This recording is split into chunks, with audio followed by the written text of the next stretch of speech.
आपको गोल गोल क्या है, एम?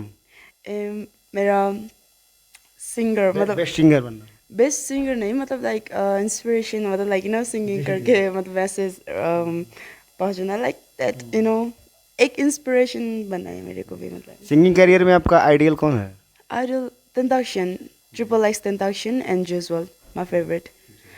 क्योंकि कहना तो बहुत ज़्यादा है इन लोगों के बारे में, but like rest in peace to both of them, that like they passed away in a very young age, so yeah. Singing के लिए आपका स्ट्रगल टाइमिंग स्टार्टिंग कब से हुआ? लाइक जर्नी का कब से स्टार्ट हुआ, मतलब मैं फर्स्ट तो लाइक व्हेन आई वाज 14 तब से मैं लाइक गाना लिखती थी पहले, हिंदी, नेपाली, इंग्लिश में लिखती थी। आप राइटर हैं? या आई डू राइट सॉन्ग, या सो अभी तो अभी मैं इंग्लिश में ही लिखती हूँ, क्योंकि अभी ज़्यादातर सारे लोग all over the world like people knows English, हाँ, तो इसीलिए अगर मेरे लैंग्वेज में करूँगा तो मेरे ही लोग समझेगा, दूसरा नहीं समझेगा, सो अभी राइटिंग अपने एक किन लैंग्वेज में आपने किया होगा? सॉरी, आपने राइटिंग किन किन लैंग्वेज में आपने किया होगा? किन की लैंग्वेज में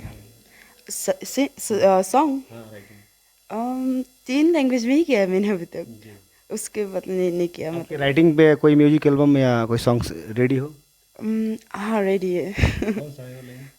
लाइक अभी मैंने टाइटल ही चूज किया है, मतलब एल्बम का, अभी मतलब लाइक अभी टाइटल रिलीज नहीं होगा ने? रिलीज में जल्दी करूँगा। अभी रिलीजिंग नहीं आया, हाँ? अभी रिलीजिंग नहीं है, क्योंकि अभी स्टिल बहुत है उसके, मतलब लाइक मिलाने के लिए, so yeah. बहुत अच्छा लगा मैडम से बात करके। मैं योगेश सानी, बिग बिग लाइन में आपका स्वागत है। Thank you.